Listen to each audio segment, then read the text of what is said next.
ಇತ್ತ ಎಲ್ಲಿ ನೋಡಿದ್ರು ಭಾರತದಲ್ಲೂ ಗ್ಯಾಸ್ ಅಭಾವ ಹೆಚ್ಚಾಗ್ತಾ ಇದೆ. ಇನ್ನು ಅತ್ತ ಗ್ಯಾಸ್ ಟ್ಯಾಂಕರ್ ಅಪಘಾತ ಒಂದು ಆಗೋಗ್ಬಿಟ್ಟಿದೆ. ರಾಷ್ಟ್ರೀಯ ಹೆದ್ದಾರಿಯಲ್ಲಿ HB ಗ್ಯಾಸ್ ಅನ್ನ ತುಂಬಿಕೊಂಡು ಬರ್ತಾ ಇದ್ದಂತಹ ಲಾರಿ ಏಕಾಏಕಿ ಪಲ್ಟಿ ಆಗ್ಬಿಟ್ಟಿದೆ.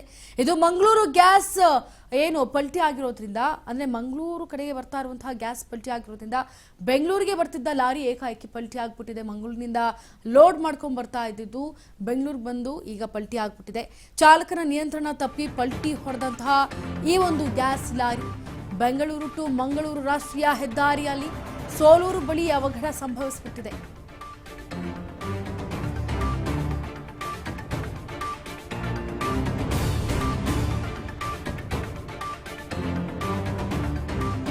ಚಾಲಕ ನಿಯಂತ್ರಣ ತಪ್ಪಿ ಪಲ್ಟಿ ಹೊಡೆದಂತಹ ಗ್ಯಾಸ್ ಲಾರಿ ಇದು ಬೆಂಗಳೂರು ಟು ಮಂಗಳೂರು ರಸ್ತೆಯ ಹೆದ್ದಾರಿ ಮಾರ್ಗವಾಗಿ ಏನು ಸಂಚಾರಿಯನ್ನ ಮಾಡ್ತಾ ಇತ್ತು. ಈಗ ಸೋಲೂರು ಬಳಿ ಇರುವಂತಹ ಈ ಒಂದು ಸ್ಪಾಟ್ನಲ್ಲಿ ಅವಘಡ ಸಂಭವಿಸಿಬಿಟ್ಟಿದೆ.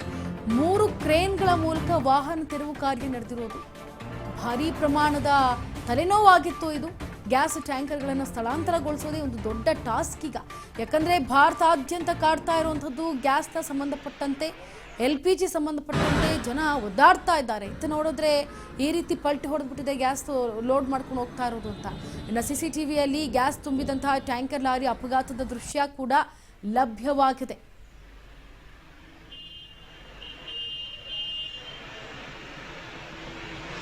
ಅತಿ ವೇಗವಾಗಿ ಚಾಲನೆ ಮಾಡ್ತಾ ಇದ್ದ ಡ್ರೈವರ್ ಡಿವೈಡರ್ಗೆ ಡಿಕ್ಕಿ ಹೊಡೆದಿರುವಂತಹ ಕಾರಣ ಈ ಅವಾಂತರ ಸೃಷ್ಟಿಯಾಗಿದೆ ಅಂತ ಈತ ಮಾಹಿತಿ ತಿಳಿದು ಬರ್ತಾ ಇದೆ. ಸದ್ಯ ಈ ಸಂಬಂಧ ಕುದೂರು ಠಾಣೆಯಲ್ಲಿ ಪ್ರಕರಣ ದಾಖಲಾಗಿದೆ ಇದಕ್ಕೆ ಸಂಬಂಧಪಟ್ಟಂತೆ ಕುದೂರಿನಲ್ಲಿ.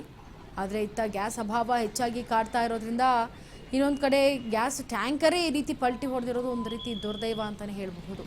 ರಾಷ್ಟ್ರೀಯ ಹೆದ್ದಾರಿಯಲ್ಲಿ ಈಗ HP ಟ್ಯಾಂಕರ್ ಈ ರೀತಿಯಾಗಿ ಹೊಡೆದುಕೊಂಡು ಬಿದ್ದಿರೋದು. ಸೊ ಚಾಲಕನ ನಿಯಂತ್ರಣ ತಪ್ಪಿ ಡಿವೈಡರ್ಗೆ ಡಿಕ್ಕಿ ಹೊಡೆದು ಈ ಘಟನೆ ಸಂಭವಿಸಿದೆ ಅಂತ ಗೊತ್ತಾಗ್ತಾ ಇದೆ.